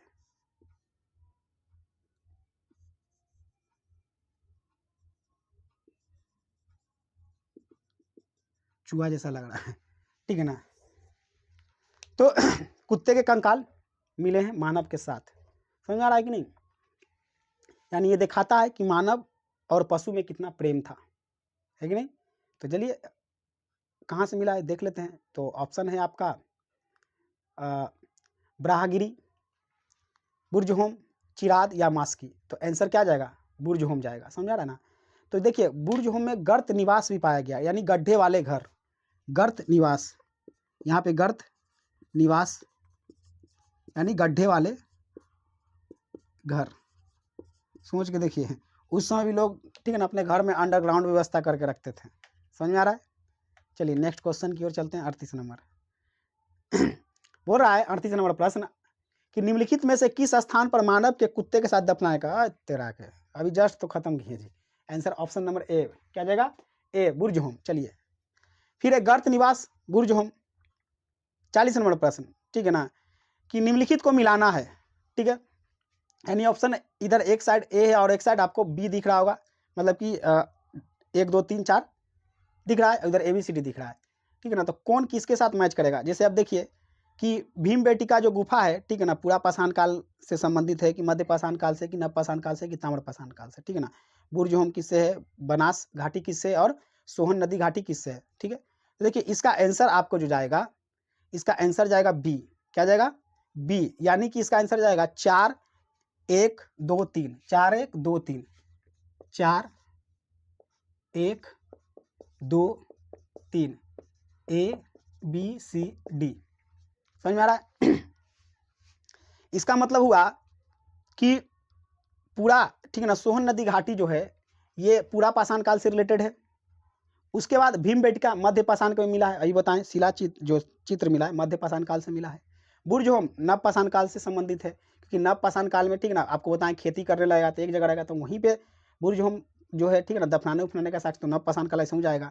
बनास घाटी तो ताम्र पाषाण युग, ठीक है ना, तो ऑप्शन नंबर क्या जाएगा, बी जाएगा। और बी में क्या है कि एक का जाएगा 4, बी का जाएगा 1, सी का जाएगा 2 और डी का जाएगा 3। ठीक है, चलिए नेक्स्ट प्रश्न भी मिलान करने से संबंधित ही है। तो नेक्स्ट प्रश्न आपको सूची दिया हुआ है, एक तरफ है पुरातत्व स्थल और एक तरफ है वर्तमान का स्थल, ठीक है ना। यानी कि जो पुरातत्व स्थल जो मिला है वो वर्तमान में किस जगह पे है, समझ में आ रहा है। तो इसका आंसर अगर देखिएगा तो इसका आंसर हो जाएगा 1 का 3, ठीक है ना, ठीक है ना। क्या हो जाएगा, यहाँ पे आपको बोल दे रहा है 1 का 3, यानी इस बार ये 3 हो जाएगा, बी का 2 हो जाएगा, बी का 2 हो जाएगा, और उसमें देखिए नहीं जी बी का 4 होगा और सी का 1, बी का 4, बी का होगा 4, सी का 1 और डी का आपका हो जाएगा 2, डी का हो जाएगा 2, ठीक है। यानी देखिएगा कि जो नोवासा है वो महाराष्ट्र में, ठीक है ना, वर्तमान में, यानी पुरातत्व स्थल था नोवासा, ठीक है ना, आज जो वर्तमान में कहाँ है, महाराष्ट्र में है। उसका नेक्स्ट आपको दिख रहा होगा ईसमपुर, ये आपको कर्नाटक में है। डिडवाना ये राजस्थान में है, और गुडियाम गुफा ये आपका तमिलनाडु में है। आइए 42 नंबर प्रश्न, ठीक है ना। अब मात्र 6 प्रश्न आपका रह गया है। निम्नलिखित युग पर विचार करना है, तो इधर भी ऐतिहासिक स्थल है और इसका ख्याति का कारण, यानी कि इधर ऐतिहासिक स्थल आपको दिख रहा होगा कि इधर ऐतिहासिक स्थल है, और ये जो ऐतिहासिक स्थल है वो क्यों प्रसिद्ध है, ठीक है ना, वो आपको इधर दिख रहा होगा। समझ में आ रहा क्यों प्रसिद्ध है वो दिख रहा होगा। अब आपको बताना है, ठीक है ना, कि कौन वाला स्थल किस लिए प्रसिद्धि के कारण आपको करना है, वही मिलाना है। समझ में आ रहा है। यानी कि ख्याति के कारण मिलान है, मतलब कि कौन सा सही है, युग में से कौन सा सही सुमिलित है, यानी कौन वाला ठीक सामने है सही। तो इसमें देखिएगा 2 और 3 यहाँ पे सही लग रहा है, ठीक है ना, 2 और 3 सही लग रहा है, यानी 1 और 4 सही नहीं है।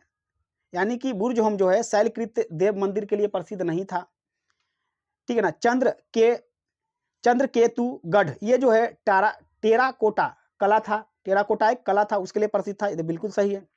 और गणेश्वर जो है ताम्र कलाकृति के लिए प्रसिद्ध था, तो ये भी बिल्कुल सही है। यानी आंसर क्या जाएगा, 2 और 3 जाएगा, ठीक है ना। अब इसमें थोड़ा सा और चर्चा देखिए अगर कर लेते हैं तो देखिए बुर्जहोम जो अभी जस्ट बोले हैं, ठीक है ना, तो ये तो शैलकृत के लिए थोड़ा था, गर्त निवास के लिए ना फेमस था जी, अभी जस्ट बताएं गर्त निवास गड्ढे के, तो ऐसा ही गलत हो गया। तो 2 और 3 बच रहा है, तो 2 और 3 सही होगा। इसमें देखिएगा कि पुरास्थलिक की खोज 1935 में टेरा एवं पीटरसन ने किया था, ठीक ना। और इसमें पश्चिम बंगाल में है आपका चंद्रकेतुगढ़, और टेराकोटा कला जो है, ठीक है ना, उदाहरण है, और इसमें कई शिल्प कौशल, यानी कि शिल्प कौशल देखा गया टेराकोटा में, और ताम्रपाषाण युगीन स्थल है। और यहाँ पे मृदभांड मछली के कांटे पकड़ने के भी साक्ष्य पाए गए। चलिए नेक्स्ट आते हैं कि विंध्य क्षेत्र के किस शिलाश्रय से सर्वाधिक मानव के कंकाल मिले हैं, तो ये आपका जाएगा लेखिया से। अभी जस्ट लेखिया एक बार आया था, डील किए थे, ठीक है ना, लेखिया, ठीक है ना, कहाँ जाएगा, लेखिया, ऐसा नाम है ना, ठीक है ना, अभी भी देखिए गड़बड़ है, चलिए वहाँ पे दिख रहा होगा लेखैया, ठीक है, तो कहाँ आ जाएगा आंसर, लेखैया से जाएगा, ठीक है। और यहाँ से देखिए कि 17 मानव कंकाल प्राप्त हुए हैं, ठीक है ना, 17 मानव कंकाल प्राप्त हुए। और वहीं एक देखिएगा संयुक्त राज्य अमेरिका के एक विश्वविद्यालय के, ठीक है ना, प्रोफेसर थे जॉन आर लुबाक, जिसने जो बोला कि यहाँ से 27 मानव कंकाल मिले हैं। चलिए 44 नंबर क्वेश्चन, ये क्वेश्चन थोड़ा सा देखिए कथन और कारण से संबंधित है। कथन है कि विंध्य क्षेत्र के पाषाण युग इन लोगों ने नूतन भूतन काल के अंत में गंगा नदी में प्रवचन किया, ठीक है ना, गंगा नदी में प्रवचन किया, यानी कि वहां से गए, गंगा नदी से मतलब गंगा नदी में गए, और जलवायु परिवर्तन के कारण इस काल में सुसुप्ता का चरण आया। समझ में आ रहा, देखिए विंध्य क्षेत्र के पाषाण युगीन लोगों ने नूतन भूतन काल में के अंत में गंगा नदी घाटी में प्रवचन किया। समझ में आ रहा, तो ये बात है कि ये लोग किया, और उसके पीछे का कारण, तो कारण भी यही है, ठीक है ना, यानी किया भी था, और सही में जलवायु जो था सुसुप्त हो गया था, यानी अकाल पड़ गया था। तो आपका कारण भी सही है और कथन भी सही है। कभी कभी क्या होगा कि दोनों स्टेटमेंट सही होंगे लेकिन ठीक है ना, उसकी व्याख्या नहीं करेगा। तो देखिए समझिए, यहाँ पे अगर मान लीजिए कि यहाँ पे आपका कथन है,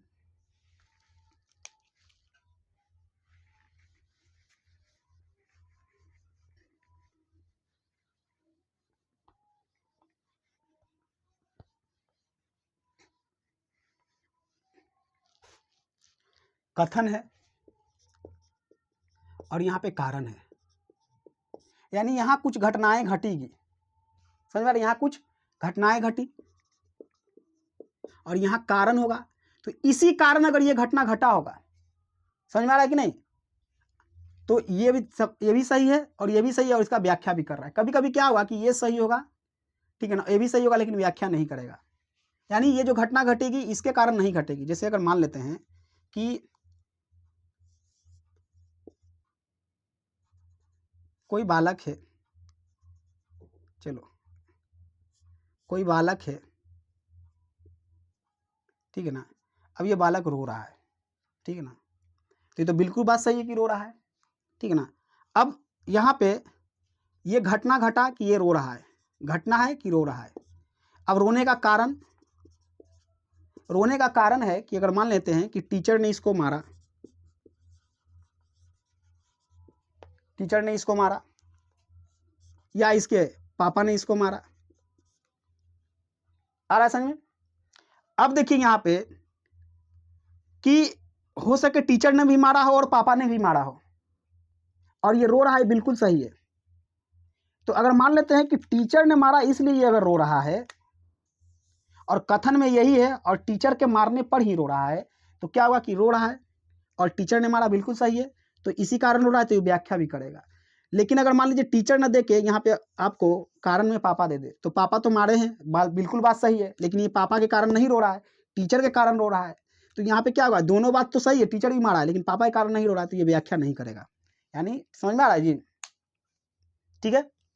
तो इस तरह से पकड़ना है कि कथन, ठीक है ना, और इसी में स्टूडेंट फंस जाते हैं कितना कि व्याख्या कर रहा है कि नहीं, तो चेक कर लेता है दोनों बात सही है। आप समझिएगा ना कि व्याख्या कर रहा है कि नहीं, यानी जो घटना घटी है कारण वही होना चाहिए, ठीक है ना, जरूरी नहीं कि बात सही है वही कारण हो। जैसे एग्जांपल से यहाँ पे जस्ट आपको समझा दिए। तो इसका आंसर क्या जाएगा, इसका आंसर ऑप्शन नंबर ए जाएगा, यानी ए आर दोनों सही है और इसके व्याख्या भी करता है, ठीक है ना। आइए ये कितना नंबर क्वेश्चन था, 44 नंबर, ठीक है ना। अब आते हैं 45 नंबर क्वेश्चन, ठीक है। देखिए, भारतीय पुरातात्विक सर्वेक्षण निम्नलिखित विभाग मंत्रालय में से कौन सा संलग्न कार्यक्रम है। तो संस्कृति विभाग से के अंतर्गत था, बताए थे ये जो था, ठीक है ना, किसके अंतर्गत रखा जाएगा, संस्कृति विभाग के अंतर्गत। अब आइए, यानी कि आर्कियोलॉजिकल सर्वे ऑफ इंडिया, बताए थे आर्कियोलॉजिकल सर्वे ऑफ इंडिया के अंतर्गत है। चलिए नेक्स्ट क्वेश्चन 46 नंबर, ठीक है ना, आपके स्क्रीन पे। भारतीय पुरातत्व का जनक किसे कहा जाता है, तो अरे भाई किसको, अलेक्जेंडर कनिंघम को कहा जाएगा, ठीक है ना। अब क्यों कहा जाएगा, तो देखिएगा इसने बंगाल इंजीनियर ग्रुप के साथ काम करने का, ठीक है ना, तैनात था और इन्हीं भारतीय पुरातत्व जनक भी कहा जाता है, ठीक है। चलिए, राष्ट्रीय मानव संग्रहालय कहाँ है, तो ये आपको कहाँ है, भोपाल में है, ठीक है ना। गुवाहाटी ऑप्शन में है, बस्तर है, भोपाल है और चेन्नई है, तो ऑप्शन नंबर सी जाएगा भोपाल, ठीक है। मानव संग्रहालय यही है, भोपाल, मध्य प्रदेश। लास्ट क्वेश्चन है आज के इस सेशन का कि मानव सभ्यता के विकास की कहानी दर्शाने वाला देश का सबसे बड़ा संग्रहालय इंदिरा गांधी मानव संग्रहालय कहाँ स्थित है, तभी जस्ट बताएं कहाँ, वही होगा, भोपाल ही होगा, ठीक है। और ऑप्शन में आपका भोपाल है, मुंबई है, नई दिल्ली है, अहमदाबाद है, तो ऑप्शन नंबर ए जाएगा भोपाल, ठीक है। तो चलिए, पाषाण काल को हम लोगों ने, ठीक है ना, पूरे कॉन्सेप्ट को देख लिया और उससे रिलेटेड विभिन्न एग्जामों में जो पूछे गए प्रश्न थे उनका भी 48 क्वेश्चन का ये सीरीज आपके लिए था, ताकि आपको थोड़ा सा अनुमान लग सके कि इस चैप्टर से संबंधित प्रश्न किस तरह से पूछे जा सकते हैं और प्रीवियस में भी किस तरह से पूछे गए। और देखो बाबू, किसी भी एग्जाम का आप तैयारी करते हैं तो उसका सेट लगाना बहुत जरूरी है, समझ में आ रहा है कि नहीं, क्वेश्चन का सेट लगाना बहुत जरूरी है, क्योंकि क्वेश्चन का सेट लगाने से आपको अनुमान लगता है कि क्वेश्चन किस तरह से पूछे जाते हैं, ठीक है।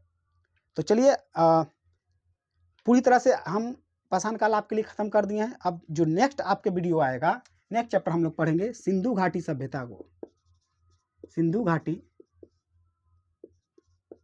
सभ्यता को देखेंगे, उसको भी इसी तरह से करेंगे, एकदम आराम से पढ़ेंगे, समझा, हड़बड़ी नहीं है, एक एक चीज़ पे डील करेंगे और उसके विभिन्न प्रश्नों पे, ठीक है।